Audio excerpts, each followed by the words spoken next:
সুপ্রভাত বন্ধুরা, তোমরা কেমন আছো? আমি তো বেশ আছি। তো আজকে দেখো আমি এখন ভাত বসিয়ে দিচ্ছি। এখন 8:30 বাজে। এখন ব্রেকফাস্ট আমাদের হয়নি। সকালে যে জল খাওয়া সেটা এখনো হয়নি, মানে তৈরি হয়নি। এইবার তৈরি করব। কিছুটা রান্না করে নিই। অত সকালবেলা তো আর খেতে ভালো লাগে না। তো সকালবেলা শীতের দিনে এক্ষুনি মনে হবে কি যে এই বোধহয় দুপুর হয়ে গেল, 12টা বাজলেই মনে হয় যেন দুপুর, আবার 4টে বাজলেই যেন সন্ধে। ওই জন্য সকালবেলা তাড়াতাড়ি রান্নাটা করে নিই। যদি বলো ঠান্ডা, ঠান্ডা হয় না। এখন একটু করলে তরকারিগুলো একটু দেরিতে করলে ভাতটা ঠান্ডা একটু হয়ে যায়। তো আজকে একটু শিম আর আলু ভাতে দিয়েছি। শীতকালে নানা রকম সবজি থাকে, সেগুলো দিয়ে ভাতে খেতে খুব ভালো লাগে। তো আমার ভাত এখনো হয়ে গেছে, আর এবার আমি নামাবো ভাতটা। তারপরে তোমাদের সাথে আজকে একটা নতুন রেসিপি শেয়ার করব। তোমরা দেখতে থাকবে, আশা করি ভালো লাগবে। তো আমার এখনো ব্রেকফাস্ট তৈরি হয়নি। আমি এইটা করে আবার গ্যাসটা মুছে নিয়ে আবার টিফিনটা করি। তো তার জন্যে আমার একটু রান্নাটা এগিয়ে যায়, কিন্তু বেলা হয়ে গেলে রান্না করতেও সেরকম ভালো লাগে না। আর যে তরকারিগুলো থাকে সেগুলো গরম থাকে, তো ম্যানেজ হয়ে যায়, কোনো অসুবিধা হয় না। তো চলো বন্ধুরা, তাহলে দেখতে থাকো। আশা করি ভিডিওটা তোমাদের ভালো লাগবে। হ্যালো বন্ধু, দেখো আমার ব্রেকফাস্ট তৈরি হয়ে গেছে। তবে আজকে আমি ব্রেকফাস্টে বানিয়েছি ডিম টোস্ট, সেরকম কিছু বানাইনি। তো এখন আমার ছেলেকে দেব, আর তারপর আমরা এখনো খাইনি, করা হয়ে গেছে। আমাদের দাদাকেও দেওয়া হয়ে গেছে। ঠান্ডার সময় এই সসের প্যাকেট একদম জমে যায়। তো যাই হোক, আমি আমার ছেলেকে দিয়ে দিই, তারপরে আমরা খাবো। চলো এবার আমাদেরগুলো নিয়ে আসি। চলো আমিও এবার খেয়ে নিই। আমাদের দাদাকে আগে করে দিয়েছি, সে খেয়ে বেরিয়ে গেছে তার কাজে। এবার আমি আর আমার ছেলে খাচ্ছি, যে আমার ছেলে আর আমি খাচ্ছি। চলো আমরা ব্রেকফাস্টটা করে নিই, তারপর আবার ফিরে আসছি। হ্যালো বন্ধু, দেখো আমি কাজু কাতলা করতে কি কি আমার জিনিসগুলো লাগবে। এখানে দেখো 14 থেকে 15টাই হবে। আমি কাজু বাদাম নিয়ে নিয়েছি, তার মধ্যে ভাঙা কিছু আছে। আর নিয়ে নিয়েছি 4টে কাঁচা লঙ্কা, এগুলোকে চিরবো। আর একটু ঘি নিয়ে নিয়েছি। আর এখানে আছে দুধ আর পোস্ত, 50 পোস্ত। আর এখানে আছে পরিমাণ মতো নুন, আর আছে অল্প চিনি। চিনিটা আমি সবাই লাস্টে দিয়ে দেবো। এবার আমি মিক্সিতে এই কাজু আর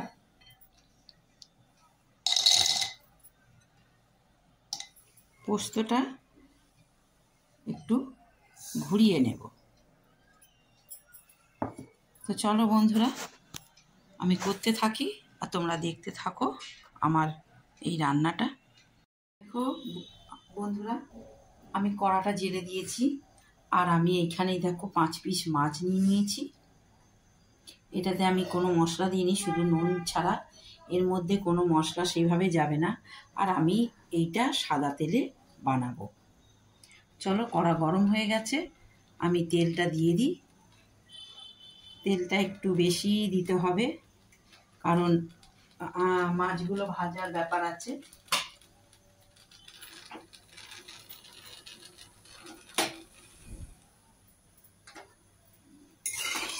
তো তেলটা একটু ভালো করে গরম হোক, তারপর আমি মাছগুলো খুব বেশি ভাজবো না, হালকা ভাজবো। একটু কাঁচা কাঁচা থাকবে, আবার একটু ভাজাও হয়ে যাবে। বাকিটা আমি দেখাচ্ছি।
এখানে আমার 3 পিস মাছ ভাজা হয়ে গেছে। এবার এই দুটো পেটের মাছ ভাজবো।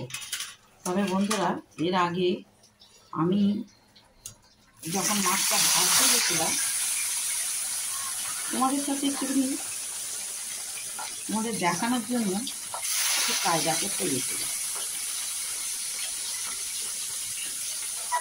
আর এই করতে গিয়ে এমন জোর মাছটা খুন্তি থেকে পড়ে গেল, তা সেই খুন্তি থেকে পড়ে গিয়ে আর তেলটা এমন ছিটকালো, ভাগ্যিস ওই দিকটা ছিটকেছে, নাহলে এদিকে যদি ছিটকাতো তো বোধহয় আমার রান্না বেরিয়ে যেত, পুরো আমার গায়ের উপর গিয়েছেই ছিটকাতো।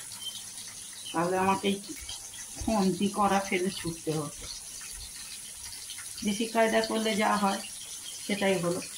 পরেরটা ভাবলাম যে না, আর করবো না, আস্তে আস্তেই করি। চলো, দেখো ফোড়নে আমি 2 শুকনো লঙ্কা দিয়েছি, আর কিছু দেবো না। এখানে মাছগুলো ভাজা হয়ে গেছে। আর দেবো এখানে কাজু আর পোস্তর যে বাটাটা ছিল, সেই বাটাটা এর মধ্যে এবার ঢেলে দেবো।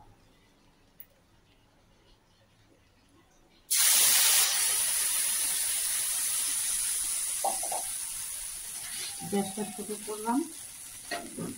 এবার এর মধ্যে একটু জল দেব।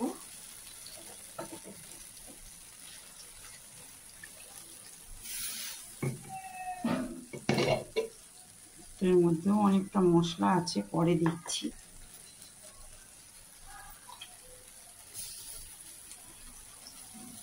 এবার এটা একটু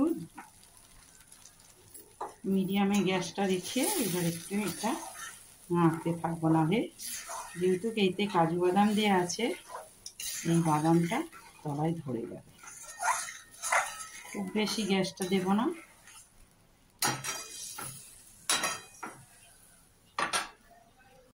আমার অনেকটাই এটা কষা হয়ে গেছে, যাতে কাঁচা গন্ধটা চলে যায় বাদামের। এবার দেব একটু নুন, তবে চিনিটা আমি পরে দেবো, চিনিটা আমি এখন দেব না। আর দিয়ে দেব 4টে কাঁচা লঙ্কা চেরা।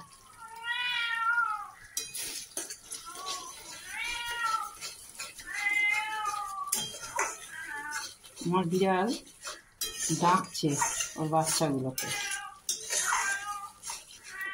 কি হয়েছে? ওই তো তোর বেবি, যা ওইখানে তোর বেবি শুয়ে আছে, দেখ রোদে। এবার আমি দেখো তেলটাও অনেকটা ছেড়ে গেছে। এবার আমি একটু জল দিয়ে ফোটাই। তারপর আমি এখন দুধটা দেব না, পরে দুধটা দিচ্ছি। আর একটু এটা নাড়াচাড়া করে তারপর আমি দুধটা দেব। এর মধ্যে আর কোনো মশলা যাবে না।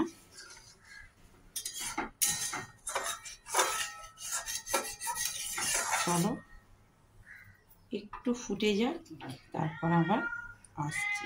দেখো ঝোলটা ভালোভাবেই ফুটে গেছে, আস্তে করে দিয়েছি। এইবার আমি এই মাছগুলো ছেড়ে দেবো একটা একটা করে, দিয়ে গ্যাসটা একটু আস্তে করে দেবো, নাহলে ঝোলটা পুরো মরে যাবে। আর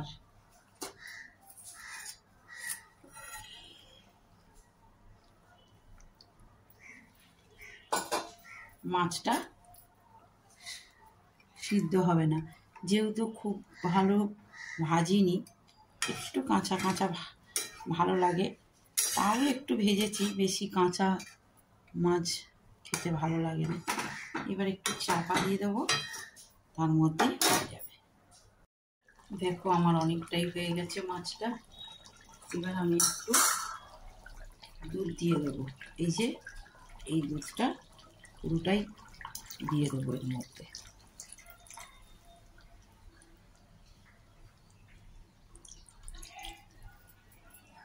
আর দিয়ে দেবো সামান্য একটু চিনি।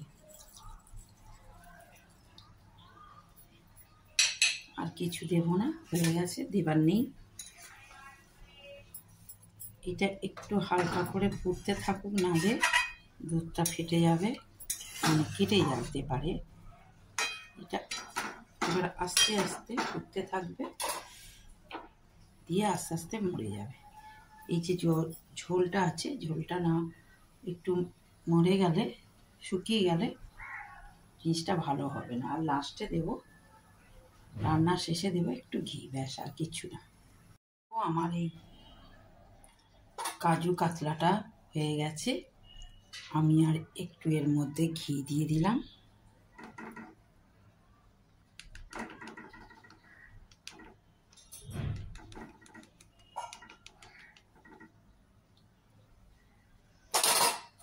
ঘিটা দিয়ে একটু জাস্ট নাড়বো, দেখা কিরকম জিনিসটা বসে গেছে। চলো এবার আমি দেখাই বাকিটা। দেখো আমার কাজু কাতলাটা হয়ে গেছে। কেমন হয়েছে তোমরা দেখে বলো। আমি যেমন জানি তেমন বানিয়েছি। তো সবগুলো মাছ এটার মধ্যে ধরেনি বলে আমি তোমাদের 3 পিস মাছ এখানে রেখে দেখাচ্ছি। তো সে যাই হোক, কেমন হয়েছে কমেন্ট করে জানিও। ভিডিওটা তাহলে এখানে শেষ করছি, এখন আমার কিছু কাজ বাকি আছে। তাহলে আজকের মতন আসি, আবার একটা নতুন ভিডিও নিয়ে আসবো। তোমরা সুস্থ থেকো, ভালো থেকো, আর আমার পাশে থেকো।